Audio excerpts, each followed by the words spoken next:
Terima kasih saudara, Anda masih bersama kami dalam program Sumsel Menyapa. Dan kali ini kami sudah memasuki segmen dialog. Nah pemirsa, sejak akhir tahun ini floris menjadi tren di Kota Palembang. Dan hari ini kita akan membahas langsung dengan salah satu pelaku usaha floris di Kota Palembang, yaitu Ris Floris. Hari ini sudah bersama kita Kak Rizky Ramadan Segala SE. Selamat siang Kak Rizky. Gimana kabarnya Kak? Alhamdulillah baik. Wah ini apalagi ada bunga-bunga di sini seger banget ya kayaknya. Iya Mbak. Oke deh, ini floris ini kan salah satu usaha yang mungkin sering kita jumpai juga di Kota Palembang Kak ya. Nah ini kalau Kak Rizky sendiri kenapa nih? Latar belakang pengen bangun usaha floris nih kenapa?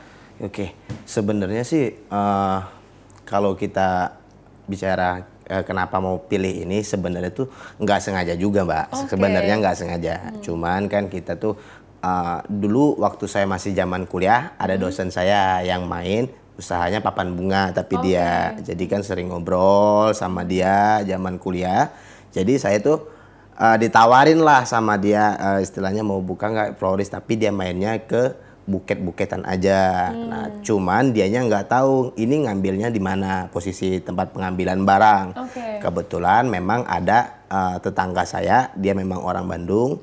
Nah, saya cerita dia ngajuin sama sepupu dia. Jadi saya dikenalin baru dari dikenalin itu baru saya komunikasi, saya tanya-tanya harga awal kan. Nah, barulah istilahnya udah dapat harga, udah tahu dari apa kira-kira penjualannya berapa, minatnya gimana, baru saya buka gitu awalnya. Berarti awalnya diajak sama dosen seperti itu Iya, awalnya. Karena dia kan mainnya papan bunga kalau dulu. Ya. Nah, ini kenapa nih Kak Rizky nggak mau papan bunga juga aja gitu? Sebenarnya kan kalau zaman dulu Mbak, ya karena keterbatasan modal Mbak. Karena kan saya belum ada kendaraan kayak nganter-nganter barang, zaman kuliah ya. Jadi ya kita cari yang modalnya minim dulu Mbak, karena kan masih dompet mahasiswa kalau dulu kan. Jadi kita pakai yang sesuai dengan kemampuan kita aja Mbak sebenarnya. Nah ini berarti sejak tahun berapa nih Kak ada Ris Floris ini? Itu 2016. 2016. Bulan 2 2016. Saya kuliah sudah semester berapa ya? 7 kok nggak salah. Udah mau nyusun lah kemarin tuh nggak salah. Wah keren banget, berarti udah cukup lama nih ya sampai tahun 2024 nih. Kurang lebih berapa tahun ya? Hampir jalan 9 ya, bentar lagi 9 tahun ya. 9 tahun ini udah ada berapa outlet nih Ris Floris? Kalau sekarang udah ada 3. Udah ada 3. Cuman ya kalau dari saya pribadi sih pengennya sih banyak. Tapi ya lihat tempat-tempatnya dan situasinya kayak gimana gitu. Nah ini dari ketiga outlet ini animo masyarakat Kota Palembang gimana nih terhadap bukit bunga kita? Kalau menurut animo sebenarnya sih nerima aja, besar animo daripada masyarakat. Karena kan zaman sekarang banyak tuh istilahnya apa-apa mau dikasih bunga, apa-apa dikasih bunga. Cuman memang ada beberapa target pasar itu ada yang sukanya bunga palsu, ada juga yang suka bunga asli seperti itu. Nah ini kalau di Ris Floris apakah semuanya bunga yang segar atau ada pilihan lain juga nih Kak? Kalau sekarang banyak pilihan, ada yang artifisial, ada yang apa namanya Edelweiss ada, kita kan yang flower shop ada juga yang fresh gitu. Kalau sekarang udah banyak. Ini berarti bukan hanya bunga seger aja, tapi yang lain pilihan ada seperti itu Kak ya? Benar. Ini kalau dari customer Kak Rizky sendiri yang paling banyak minatnya nih apa nih Kak? Apakah bunga yang palsu atau gimana nih? Kalau dari kita itu bunga fresh.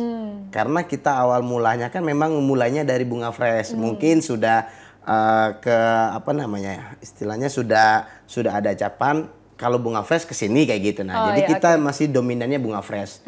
Cuman kalau untuk bunga yang lain memang ada, tapi jumlah peminatnya itu kurang. Kalau di kita ya kayak gitu. Karena memang spesialisnya sebenarnya bunga fresh gitu ya. Kalau kita bunga fresh. Wah keren banget ini Kak Rizky udah dari kuliah, udah bangun usaha sendiri. Ini apakah memang ada keturunan pembisnis atau gimana nih? Sebenarnya kalau keturunan tuh nggak ada. Justru pas awal mulai tuh ya namanya kita dari keluarga saya kan pekerja. Awalnya ada yang PNS, ada yang guru. Jadi kan awalnya bertolak belakang malahan Mbak. Cuman karena kita tekad kita itu saya jalanin aja sampai ya mungkin sampai sekarang posisi sekarang lah seperti itu. Ris Floris sudah dikenal lah gitu. 9 tahun berbisnis, apakah ada jatuh bangunnya atau gimana nih Kak? Kalau untuk jatuh bangun pasti ada Mbak. apalagi pas waktu zaman COVID. Di 2020. Ya, 2020 itu sebenarnya menguji mental ya. Yang kata orang, oh mental pebisnis harus kuat ini. Itu sebenarnya diuji pas waktu COVID, zaman COVID. Karena ya di zaman COVID ya penjualan kan otomatis turun. Semuanya turun, Mbak. Tinggal kita gimana, mau lanjut atau stop. Cuman kan kalau kita istilahnya stop, kita berarti kurang mental, Mbak. Prinsip saya kemarin seperti itu. Cuman ya walaupun COVID kan kita kemarin ada masanya tuh di bulan 3-an kalau nggak salah COVID baru rame-rame di Palembang itu mulai turun sampai di bulan-bulan 7 itu agak mulai membaik istilahnya, baru penjualan agak lumayan membaik. Tapi di selang waktu itu memang benar-benar menguji mental, Mbak. Dari mungkin pendapatan tuh jauh turunnya kan gitu sebenarnya. Oke, nah ini mungkin Kak Rizky juga bisa menginspirasi pemirsa TVRI nih kalau misalkan lagi di posisi lagi jatuh seperti itu Kak ya. Ada tantangan. Ini apa nih yang harus dilakukan oleh seorang pembisnis? Sebenarnya kalau kita posisi lagi jatuh, sebenarnya kita evaluasi aja, Mbak. Langkah apa yang harus kita ambil. Misalkan dalam kita jatuh itu kan pasti ada mungkin kesalahan ataupun yang namanya mungkin musibah ataupun apa, kita cari solusinya aja. Kesalahan kita di mana, cara mengatasinya gimana. Tapi sebenarnya saat terjatuh itulah yang menentukan mental kita, usaha ini bisa jalan atau enggak. Kalau kita menyerah, istilahnya berarti kita nggak bisa jalan usaha gitu. Mau kita coba yang lain pun pasti menurut saya ya itu nggak bisa bakal berhasil, Mbak. Karena saat kita diuji kita udah menyerah gitu sih. Oke, kuncinya adalah jangan menyerah. Jangan menyerah, ya benar. Karena mungkin ada suatu momen akan bangkit kembali dan berkiprah kembali seperti itu ya. Sebenarnya kalau itu lihat anak tangga sih sebenarnya, Mbak. Betul. Anak tangga kan dari bawah sampai ke atas. Nggak mungkin bisa sampai ke atas gitu kan. Betul. Harus step by step. Kalau kita langsung keinginannya mau tinggi sih, saya rasa sih nggak ada sih sekarang yang instan, Mbak. Kalau menurut saya pribadi ya. Betul. Karena saya kalau prinsip saya lihat anak tangga sih, Mbak. Karena anak tangga tuh ada mulai dari yang paling bawah sampai ke paling tinggi seperti itu sih. Oke, wah keren banget ini Kak Rizky dalam membangun bisnisnya Rizpolis ini, karena memang salah satu florist yang cukup dikenal juga di masyarakat Kota Palembang ya. Mungkin, alhamdulillah. Amin ya. Iya. Dan ini Kak Rizky untuk belajar bisnis apakah ikut kelas-kelas atau dari mana nih Kak belajarnya? Kalau belajarnya itu sebenarnya kalau ikut kelas tuh enggak, Mbak. Tapi saya kembali lagi diinspirasi sama dosen saya dulu, Mbak. Karena dia tuh ada dulu teman saya yang orang tuanya memang ada berbisnis. Dia selalu bilang, coba lihat itu uangnya seperti tisu. Ditarik ada, ditarik ada, ditarik ada. Coba kalau misalkan posisi kamu seperti itu. Nah langsung dari situ dia tuh sebenarnya ngasih gambaran, jadi kita berpikir, oh enak ya, coba kalau posisi kayak gitu. Jadi dari situlah kita istilahnya nimbulin semangat buat kita sih, Mbak. Gimana caranya kita posisi ini kita seperti tisu. Ditarik ada, ditarik masih ada, ditarik masih ada, seperti itu. Oke, belajar berarti bukan harus ngambil kelas juga ya, tapi dari semua orang juga kita bisa belajar. Benar, bisa. Ya. Oke, nah ini kita kembali ke Riz Florist lagi. Untuk florist ini apakah ada inovasi-inovasi nih setelah ini? Kalau inovasi pasti selalu ada, Mbak. Apalagi sekarang kan zamannya media sosial kan, digital. Jadi kita mau tidak mau kita harus mengikuti tren yang ada. Jadi kita selalu berinovasi sih, Mbak, dari segi misalkan dari pembungkusannya, barang-barang yang kita pakai, bunga-bunga yang kita pakai, pasar yang kita tuju ini itu minatnya ke bunga apa, selalu kita berinovasi. Pertama dari inovasi harga, kedua dari inovasi bentuk. Oke, nah ini ngomongin tren, apakah tren saat ini akan berubah juga nih Kak di tahun 2025 nanti? Kalau menurut saya, Mbak ya, kalau bunga fresh kayaknya sih enggak. Karena dari zaman saya masih SMA pun bunga fresh itu sudah ada. Betul. Nah, tinggal kalau menurut saya sih bunga fresh itu selalu ada. Cuman mungkin kalau bunga-bunga yang lain itu pasti berubah trennya, Mbak. Karena pasti ada lagi bunga yang jenis baru, bentukan baru gitu. Tapi kalau untuk bunga fresh sendiri sih, saya menurut saya sih enggak. Karena udah dari dulu ke dulu tuh sudah ada. Oke, memang dari zaman dulu udah seperti udah ini ada. seperti itu Benar. ya. Oke deh. Nah ini kalau dari Riz Florist sendiri, di florist kita ini inspirasinya dari mana nih Kak? Kalau bentuk-bentuk yang ada dijual sekarang? Oh, Kalau dari kita tuh sebenarnya kita tuh nginduknya ke Korea sebenarnya Mbak. Korea, tapi padu padanannya juga inspirasi kita sendiri juga Mbak. Gimana caranya kita target pasar Palembang ya. Palembang kan istilahnya mau yang besar,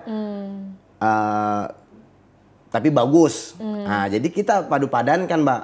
Kita ngambil contoh misalkan dari Korea, tapi gimana kita ngikutin tren pasar Palembang terutama. Itu pengennya yang besar, kelihatan besar lah. Jadi kita mencoba aja sih Mbak, sampai ketemu istilahnya formula kita seperti ini gitu. Oke, kayaknya orang Palembang pengennya yang besar tapi harganya yang affordable gitu ya. Iya benar. Nah ini ngomongin tentang customer di Kota Palembang, ini biasanya kalau di Kota Palembang bunga yang seperti apa nih Kak yang paling banyak dipesan gitu di tempat kita?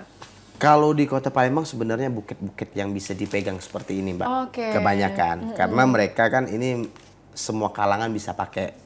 Mulai dari mungkin graduation ya, gitu graduation, misalkan anniversary ataupun apa bisa dipakai seperti itu. Nah tapi Rosa juga pernah lihat sih sering di sosial media gitu kayak bunganya tuh yang kayak besar gitu yang mawar semua. Nah itu pernah nggak sih Kak Rizky dapat customer yang kayak gitu? Sering kalau kita Mbak, sebenarnya sering. Nah, karena kita tuh sebenarnya florist tuh nentuin dulu target pasar kita itu untuk kalangan yang mana, seperti itu kan. Kalau kita nentuin kalangan yang atas, sudah tahu konsekuensinya seperti apa. Kalau kita nentuin kalangan untuk yang menengah ke bawah istilahnya, kita udah tahu kan, oh ke menengah bawah seperti ini, untuk harga seperti ini. Tapi kalau untuk menengah ke bawah itu, kalau untuk yang harga atas itu pasti bisa. Karena dia udah biasa kan. Nah biasanya kalau kita nentuin target pasarnya yang tinggi, untuk yang ke bawah kan mungkin pertimbangan mereka kan agak sulit seperti itu ya. Nah ini customer kakak sendiri yang paling berkesan nih, pernah custom di kakak nih yang seperti apa Kak, bunganya seperti apa? Yang paling berkesan tuh sebenarnya yang full mawar bulat besar ya, tapi dia bentuknya hati. Seperti itu. Itu biasanya range harganya berapa sih Kak? Mahal ya? Kalau harga tuh sebenarnya relatif Mbak, karena kita kan istilahnya hitungannya per bunga yang kita pakai. Hitungnya per bunga gitu ya? Hitungnya per bunga, kita hitung bunga ya apa aja yang kita pakai. Istilahnya berapa banyak penggunaan kertas, jadi kita hitungnya seperti itu. Relatif kalau masalah harga Mbak. Bisa juga yang murah, tapi yang besar juga bisa. Karena kan berbeda jenis bunga, berbeda juga harga. Ini berarti setiap jenis bunga di sini harganya juga beda-beda seperti itu? Iya, berbeda-beda. Nah ini kita coba mungkin dari yang bunga ini nih Kak. Ini kisaran di harga berapa nih kalau cantik seperti ini? Kalau untuk box, kita tuh sudah ada ngepaket Mbak. Udah paket. Karena kenapa kita paket kalau untuk box? Karena penggunaan bunganya box itu lebih banyak dibanding bunga untuk buket. Jadi kalau misalkan untuk box itu kita mulainya dari 250. Kayak yang ini kita ini mulai dari 250. Ini 250. Udah secantik ini ya. Dengan mawar yang warna pink. Ini kalau dari bunga ini yang paling mahal bunga apa sih Kak? Sebenarnya kalau bunga yang ada di kita itu macam-macam Mbak. Yang paling mahal tuh lili. Lili yang sering kita pakai kan.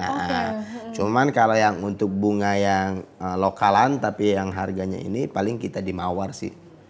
Gitu. Yang paling kalau lokal yang paling agak cukup mahal mawar aja. Gitu ya. Kalau yang agak impornya biasa yang sering dipakai di toko tuh lili. Itu aja. Nah ini kalangan yang beli floristnya Kak Rizky ini udah sampai ke rentan apa saja nih? Apakah hanya mahasiswa atau gimana? Kalau kalangan alhamdulillah Mbak ya, mulai dari kalangan bawah sampai ke atas udah pernah kita Mbak. Kayak misalkan orang yang kasih ada penyambutan kayak misalnya sekarang kan pengusaha yang sekarang nih, dia untuk yang bintang tamu dia yang artis itu pernah itu ngambilnya sama kita seperti itu. Udah beberapa kalangan dan banyak juga ya. Alhamdulillah sudah dari mulai mungkin yang bawah sampai ke atas udah pernah lah istilahnya gitu. Nah ini gimana sih biar orang lain tuh tahu sama Riz Florist ini apa yang kakak lakukan? Apakah ada strategi pemasaran tertentu atau gimana Kak? Kalau dari saya, strategi saya sih Mbak ya. Dari ini sih Mbak, Instagram Eats kalau saya Mbak. Ada juga yang pakai endorse beberapa selebgram. Tapi kalau menurut saya pribadi sih efektifnya Instagram Eats Mbak. Di sponsor kalau sekarang ya. Kalau endorse itu seberapa efektif sih Kak? Apakah lebih efektif atau gimana? Kalau menurut saya pribadi dikatakan efektif, mungkin efektif, tapi nggak terlalu signifikan, Mbak. Kalau menurut saya pribadi ya. Jadi kalau sekarang saya itu nerapin di Rizploris ini, itu mungkin lebih perbanyak Instagram Ads aja, Mbak. Bis sponsor aja mainnya. Karena kalau bis sponsor kan kita bisa ngatur jangkauannya, bisa ngatur budgetnya, gitu kan. Terus juga kalau saya pribadi sih, saya tuh dibuat ini, Mbak, istilahnya sebulan itu kita harus sponsor tuh sekian banyak seperti itu. Sudah ada ininya. Tapi bisa melebihin bila ada event-event tertentu. Kayak gini nih bulan ini, bentar lagi kan hari guru, Bu, itu, Mbak. Nah, dari situ mungkin itunya agak lebih banyak. Itunya. Berarti memang sudah ada disusun seperti itu kayak ya? Ya, kalau di saya sih saya susun, Mbak. Seperti itu. Oke, nah ini ngomongin tentang tim yang membangun Floris ini, apakah kakak bergerak sendiri atau ada tim di belakangnya nih seperti itu? Pasti ada tim, Mbak. Kalau saya sendiri sih saya nggak mungkin sih, Mbak. Tapi tim itu kan istilahnya yang bantu ini kita. Cuman kalau masalah pergerakan gimana jalannya usaha ini, pasti saya yang mikirin seperti itu. Oke, nah ini untuk yang merangkai gitu ya, itu dari tangan Kak Rizky sendiri atau gimana nih, Kak? Ada juga beberapa dari saya yang bikin. Berarti ada Kak Rizky bisa ya? Bisa, Mbak. Karena kan kita kan dulu kan nggak ada karyawan, Mbak. Betul. Saya sendiri dulu. Yang bikin saya sendiri, yang nganter saya sendiri. Zaman dulu kan, zaman masih di garasi kalau saya dulu mulainya. Sekarang udah ada pegawainya seperti itu? Alhamdulillah ada, yang bantuin ada. Nah ini pegawainya apakah dia ikut kelas atau Kak Rizky nih yang ngajarin, Kak? Saya sendiri Mbak yang ngajarin. Jadi saya kasih istilahnya, saya ajarin, mungkin dia sudah agak mulai bisa, saya kasih inspirasi. Oh, orang itu ngadopsinya ke arah sini, orang itu ngadopsinya ke arah sini. Jadi kita sambil dia sambil berpikir juga, Mbak. Dia berpikir nanti sesuai dengan imajinasi mereka, baru kita bedah. Oh, kayaknya ini pas nih, bagus nih, coba kita mainin. Kalau bangsa pasar dan nerima, kita terusin seperti itu, Mbak. Kalau di saya sih seperti itu. Wah keren banget. Ini untuk customer sendiri, kalau misalnya pengen pesen nih harus ada referensi sendiri atau harus dari mana nih, Kak? Kalau misalkan mau pesen bunga? Untuk referensi contohnya bisa juga misalkan dari kita tuh bisa juga misalkan ngambil dari tempat lain, tapi harus ngikutin ciri khas daripada kita seperti itu, Mbak. Karena kita walaupun mereka ngambil contoh dari lain, kita nggak pernah bisa nggak mau bikin mirip sesuai contoh yang dia kasih. Kenapa tuh, Kak? Karena kita, Mbak, kalau menurut saya pribadi, kita harus mendalamkan ciri khas kita, Mbak. Kalau usaha ya, menurut saya pribadi, usaha ini ciri khasnya seperti ini. Jadi kalaupun dia ngasih contoh ke kita yang lain dari tempat lain, tapi selalu kita bilang, kita tekankan, bisa kita sesuai ini, tapi dengan ciri khas kita yang punya. Seperti itu sih, Mbak. Karena punya setiap usaha ada tesnya ada ciri khas sendiri. Itu ya? Iya, benar. Dan nah ini tapi kan memang Floris ini ada cukup banyak pilihan ya di Kota Palembang. Ini gimana nih cara Kak Rizky untuk mempertahankan eksistensi Rizploris? Sebenarnya cara untuk mempertahankan kalau menurut saya sih, Mbak, kalau di toko itu selalu ngedepanin gimana caranya customer itu menjadi sahabat seperti itu, Mbak. Jadi biar berkelanjutan. Nah, kalau misalkan berkelanjutan kan dia kan berarti kan menilai diri dia puas, Mbak. Jadi biar bisa inspirasiin sama teman, saudara ataupun apa. Kedua juga kita selalu pasti mengevaluasi, Mbak, mulai dari bentukan, yang tren di tahun ini tuh seperti apa, kayak gitu. Kita selalu ngikutin tren juga, Mbak. Enggak semata-mata kita hanya fokus ke ini terus, enggak. Kita harus ngikutin perkembangan zaman yang sekarang. Wah keren banget. Kak Rizky sudah membangun 9 tahun bisnisnya di Floris karena bukan hanya kualitas saja yang harus dijaga, tetapi keloyalan customer juga harus kita jaga seperti itu. Deh. Terima kasih banyak Kak Rizky sudah mau main ke sini. Sukses selalu ya. Siap, Mbak. Dan untuk pemirsa program Sumsel Menyapa, terima kasih sudah menyaksikan dialog kami pada hari ini. Untuk itu saya Roza Holila pamit undur diri. Terima kasih atas kebersamaan Anda. Sampai jumpa.